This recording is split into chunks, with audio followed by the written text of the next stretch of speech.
Hello, and welcome to Baby Bedtime Stories, the best place for magical tales and soothing melodies.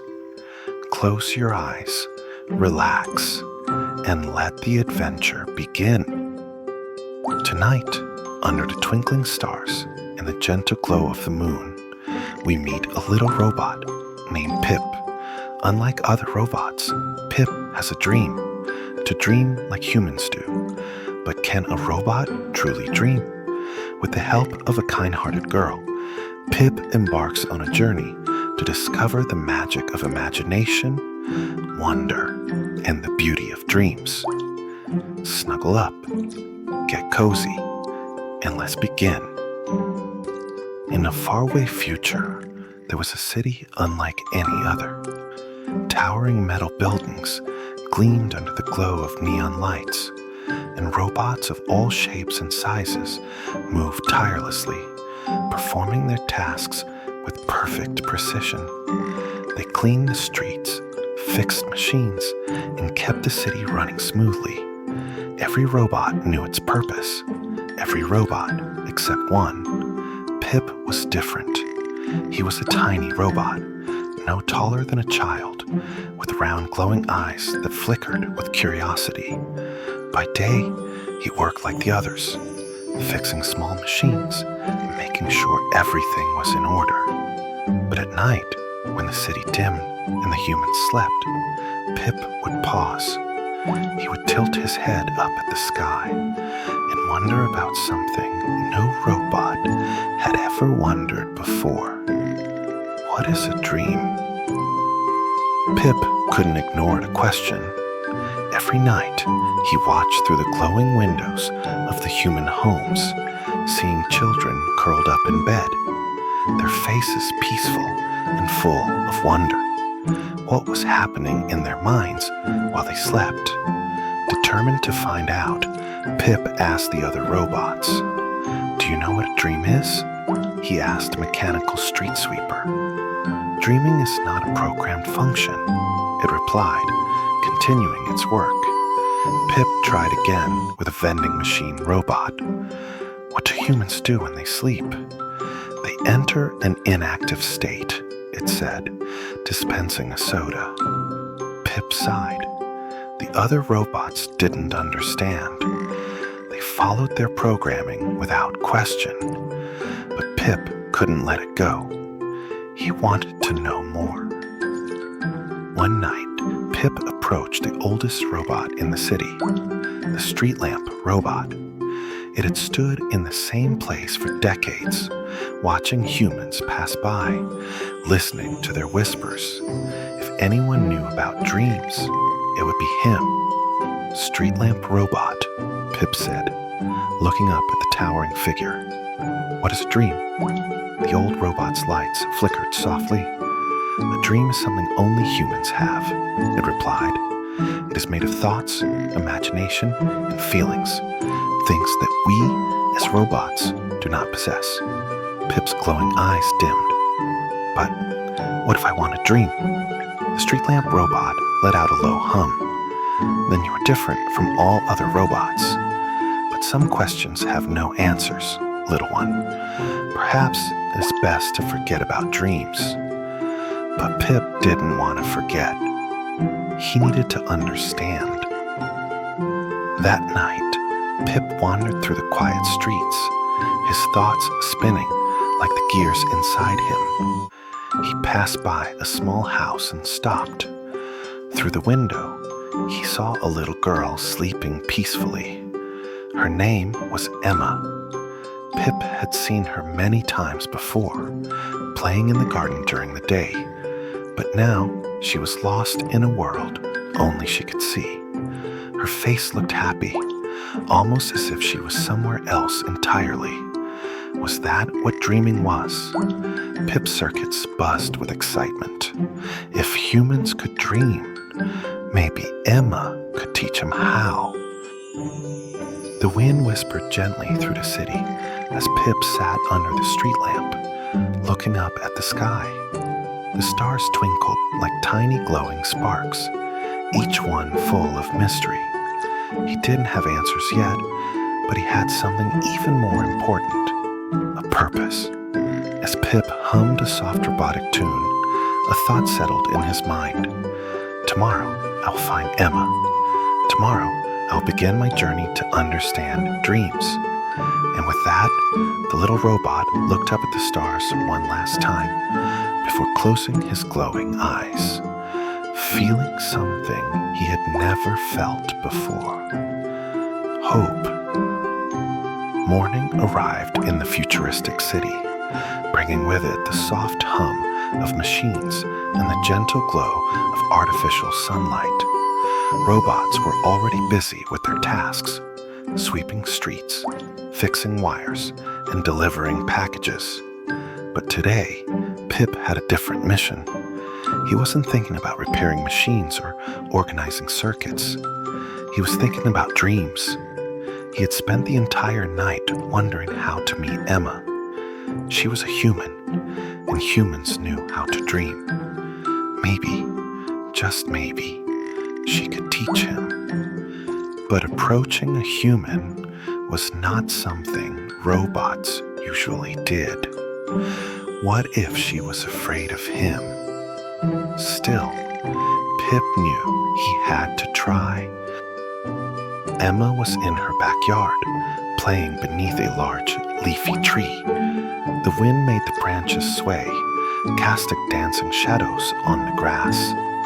She was arranging small cups and stuffed animals in a circle, pretending to have a tea party. Pip peeked from behind a bush, watching closely. "She's pretending," he whispered to himself. "Is that like dreaming?" Before he could think further, Emma suddenly stopped and looked straight in his direction. "Hello?" she called. Pip froze. Had she seen him? He wasn't sure what to do. He had never spoken to a human before. Slowly, he stepped forward, his small metal feet making a soft clink, clink on the ground. Emma's eyes widened. She gasped, but not in fear. Instead, her face lit up with excitement. "A robot!" she exclaimed. "A tiny, cute robot." Pip blinked. Cute? No one had ever called him that before. Emma knelt down, tilting her head as she studied him. "What's your name?" "My name?" Pip repeated, his circuits processing the unexpected question. "I'm called Pip." "Pip, that's perfect," Emma said, smiling. "What are you doing here?" Pip hesitated, but then, with all the bravery his little robotic heart could muster, he asked, "Do you know what a dream is?" Emma's mouth opened slightly in surprise. "Dreams?" she repeated. "Of course, I have them all the time." Pip's glowing eyes brightened. "She knows. Can you tell me how to have a dream?" he asked eagerly. Emma giggled. "Oh, Pip, that's a big question, but I can try to help." Emma sat cross-legged on the grass, motioning for Pip to sit beside her.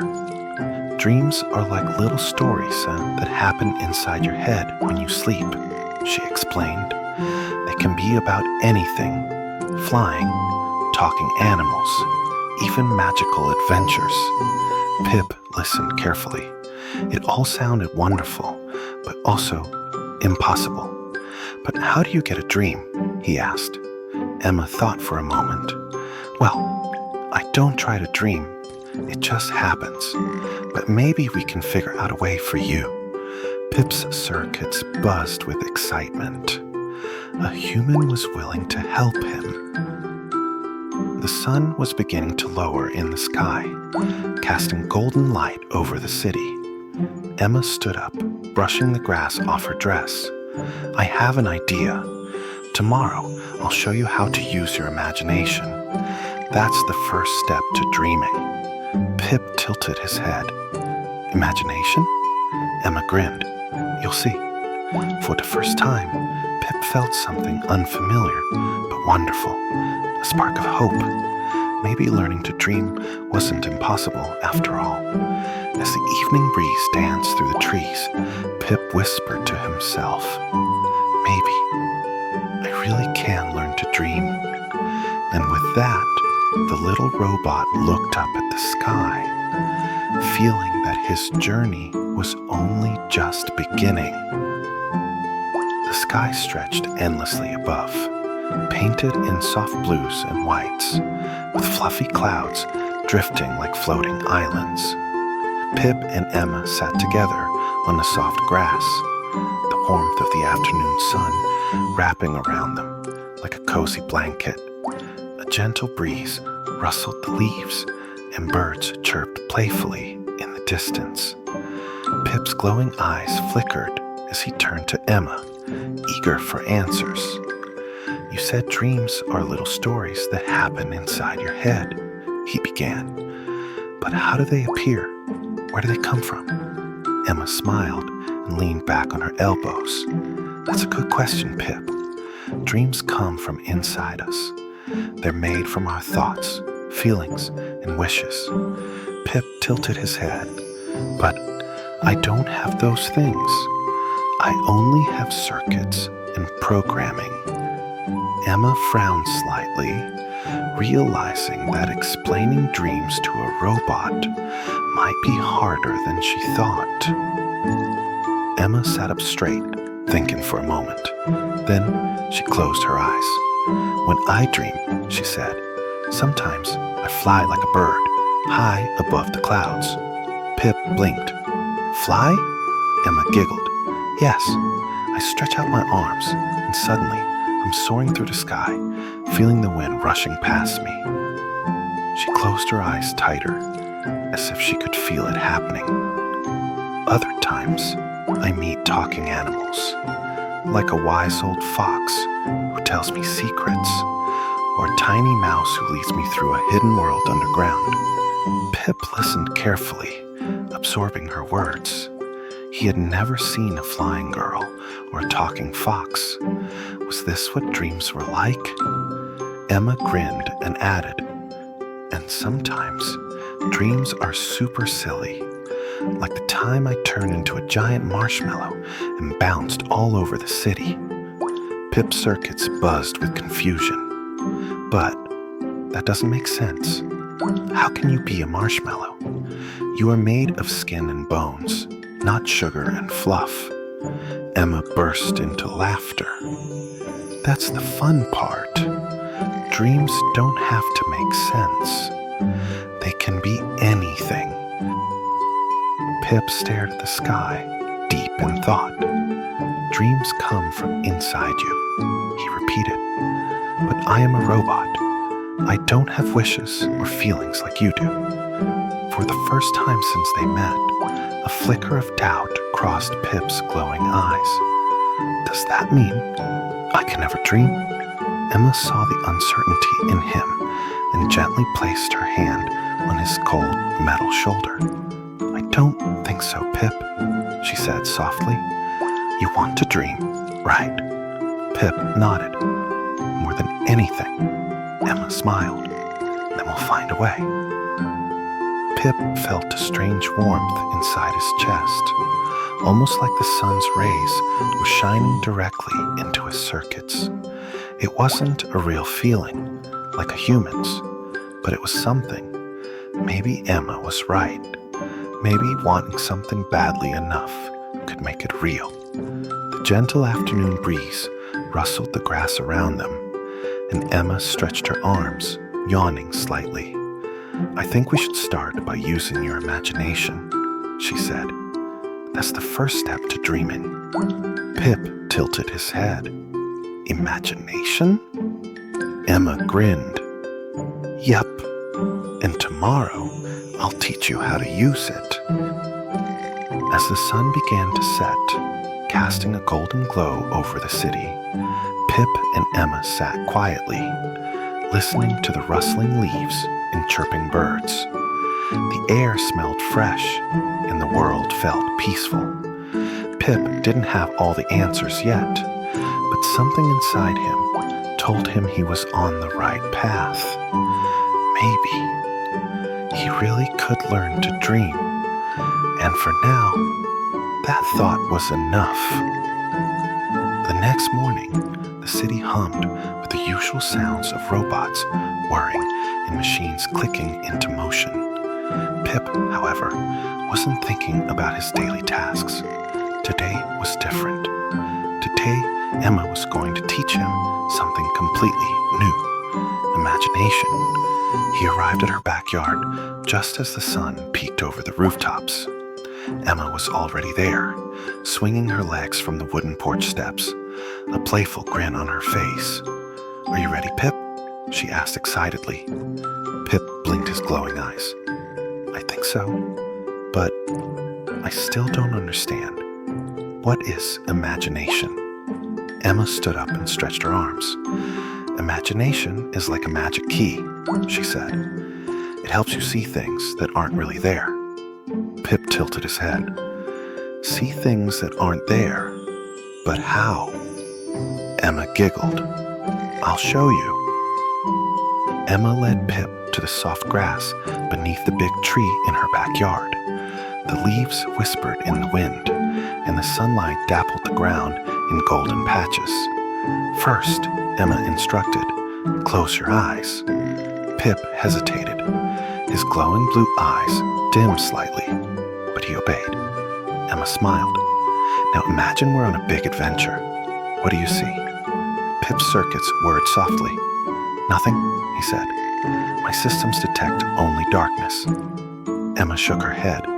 "You have to feel it, not detect it. Try again." Pip focused harder, but all he could see was emptiness. Was his programming unable to imagine? Emma tapped her chin, thinking. Then she said, "Okay, let me help. Picture a giant ship sailing across a candy-colored sea. The waves are made of fluffy marshmallows." Pip blinked, his circuits processing the words. "A ship?" he asked. "Yes, a huge ship with golden sails and a silver flag." Emma continued. "The wind is pushing it forward, and you're standing right at the front, feeling the breeze." Pip tried again. This time, something almost happened. For a brief moment, in the dark space of his robotic mind, he thought he saw something, a flicker of color, just a tiny glow, like a spark in the dark. He gasped. Emma clapped her hands. "Did you see something?" Pip hesitated. I think so, but it was very small." "That's okay." Emma grinned. "Imagination takes practice, just like learning to walk. The more you try, the stronger it gets." Pip processed this information carefully. If imagination could be learned, then maybe, just maybe, dreaming could be learned too. His circuits buzzed with excitement. The sun dipped lower in the sky as Emma stretched and yawned. "We'll practice more tomorrow," she said. "For now, just keep trying to imagine things on your own." Pip nodded. As Emma ran back toward her house, Pip stayed behind for a little while. He closed his eyes again and tried once more. The flicker of color returned. This time, it lasted a little longer. It wasn't much, but it was something. And in that tiny spark of imagination, Pip felt a new kind of hope. Maybe, just maybe, he was one step closer to his dream. The sun was already high in the sky when Pip arrived at Emma's backyard. He expected another lesson about imagination, but instead, he found Emma sitting on a checkered blanket, talking to a stuffed bunny. Pip tilted his head, confused. "Who are you talking to?" he asked. Emma looked up with a bright smile. "Bun Bun, of course. He's my tea party guest." Pip stared at the toy. "But it's not real." Emma giggled. "I know that's silly, but I'm pretending." Pip blinked. "Pretending?" Emma nodded and patted the spot next to her. Pretending is when you imagine things as if they're real. It's another way to practice using your imagination. She lifted a tiny teacup and held it out to Pip. "Here, have some tea."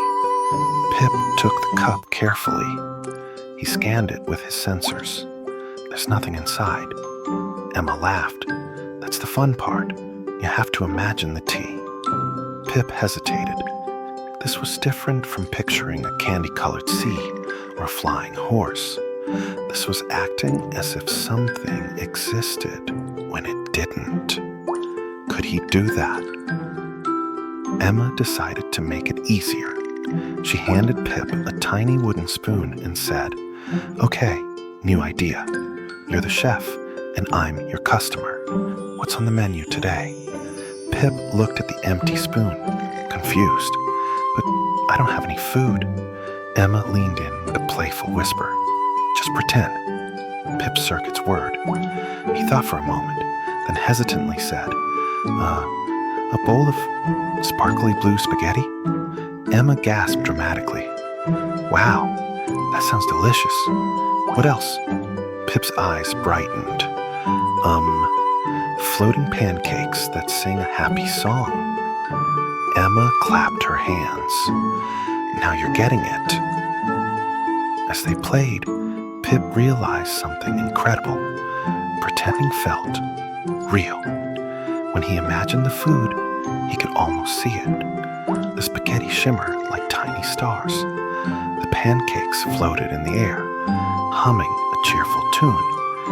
Even though he knew it wasn't real, something inside him believed it for a moment, and it felt fun. Could this be what dreaming was like? As the afternoon passed, Pip and Emma sat under the tree, still playing. The wind rustled the leaves above them, and the sky stretched out like a soft, endless blue canvas. Pip hummed happily. Pretending was like dreaming while awake. Maybe if he kept practicing, he would finally be able to dream at night too. And for the first time, he truly believed that one day he would. The sun had disappeared beyond the horizon, leaving behind streaks of pink and gold in the evening sky.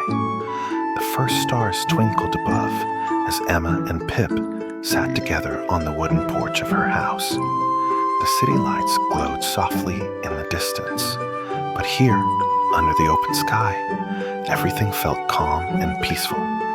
Emma held a large, colorful storybook in her lap, her fingers gently tracing the golden letters on the cover. Pip, sitting beside her, tilted his head in curiosity. "What is that?" he asked, his glowing eyes reflecting the dim porch light. Emma smiled and flipped open the book. "This, Pip, is a story." Pip blinked. "A story?" Emma nodded. "Yep, it's another way to imagine things. Stories can take us to magical places, even when we're just sitting still." Emma turned to the first page and cleared her throat dramatically. Once upon a time, in a faraway kingdom, there was a brave knight who rode a flying horse. Pip Circuits hummed as he listened. His mind, still new to imagination, tried to picture what Emma was describing. The knight soared through the sky, his silver armor shining in the sunlight. Emma continued. He had a great quest to find a hidden treasure guarded by a dragon with golden scales. Pip's mechanical fingers twitched slightly. He could almost see it. The shining night, the wind rushing past as the horse flapped its wings, the dragon's golden scales glimmering in the distance. A tiny spark flickered in his mind, like the first glow of a firefly in the dark. As Emma read on, Pip felt something new inside him. It wasn't just words. It was pictures, forming in his thoughts like tiny puzzle pieces fitting together. For a brief moment, He wasn't just sitting on a porch. He was riding that flying horse, feeling the wind against his metal frame, soaring high above the clouds. I think I see it, Pip whispered, his voice filled with awe. Emma's eyes widened with excitement. Really? That's amazing, Pip. That means you're imagining the story.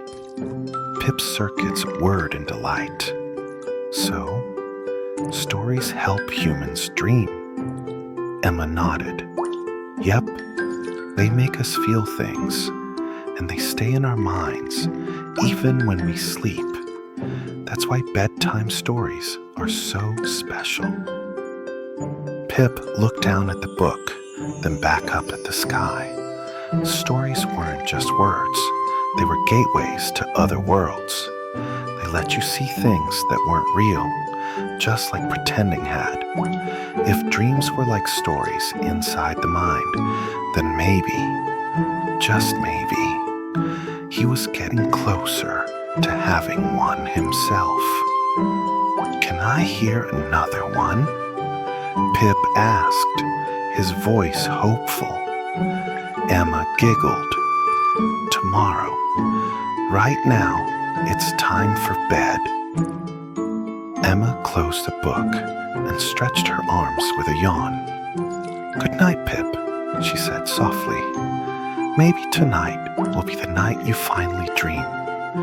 Pip turned his gaze toward the sky, watching the stars twinkle like tiny lanterns in the dark. He didn't know if he would dream tonight, but for the first time, he truly believed that he could.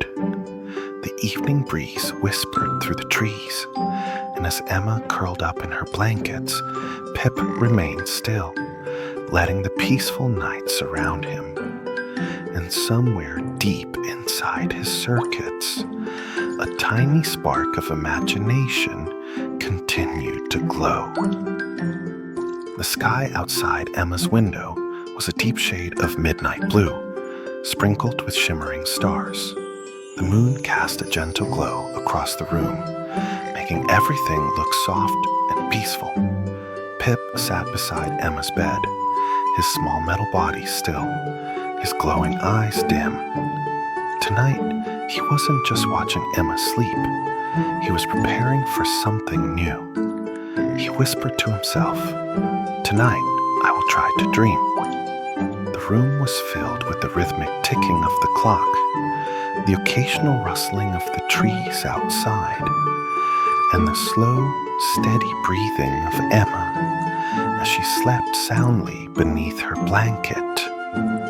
Pip took a deep, electronic breath and closed his eyes. He thought about everything Emma had taught him. Dreams are like little stories inside your mind. You don't try to dream, it just happens. Imagination is the first step. Pip focused. He imagined the flying horse from Emma's bedtime story, its wings stretching wide as it soared above a sea of clouds. He pictured himself riding on its back, the wind rushing past, lifting him higher and higher. For a moment, the image was clear. He could almost feel it, but then it faded. His circuits whirred in confusion. The colors disappeared, and all that was left was darkness. Pip opened his eyes, disappointed. "It's not working," he murmured. He thought hard. Maybe he wasn't built to dream.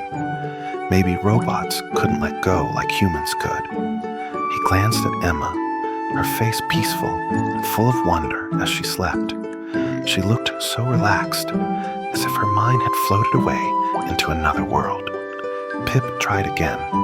He closed his eyes, but this time, instead of thinking about the dream, he tried to feel it. He imagined the warmth of the sun on his metal frame. He pictured the rush of the wind, the sensation of floating, and for just a second, just a tiny second, he felt something. It was the smallest flicker, like the first stars appearing in the night sky. Pip didn't just see the flying horse in his mind. He felt himself sitting on its back. The wind brushed past his metallic body, lifting him into the sky. The clouds stretched far below, glowing with golden light. His circuits tingled. Was this a dream? But just as quickly as it came, the sensation faded, and Pip was back in Emma's quiet room. His glowing eyes blinked open. He hadn't fully dreamed yet, but he had felt something different, something new. He looked at Emma and whispered, "I think I almost did it.